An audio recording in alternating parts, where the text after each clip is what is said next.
బొరుగుల్లో మెరికలు వేరేసి వాటర్లో వేసి ఇలా కడిగి శుభ్రంగా ఒక బౌల్లో వేసుకోవాలి. ఇలా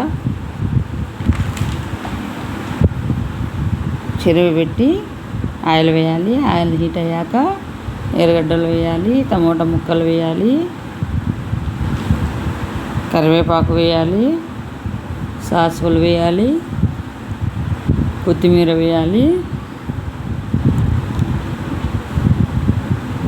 2 టేబుల్ స్పూన్లు పసుపు వేసి బాగా వేయించుకోవాలి.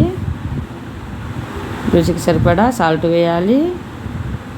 తరిపిన బొరుగులను వేసుకోవాలి. ఇలా బాగా కలుపుకోవాలి.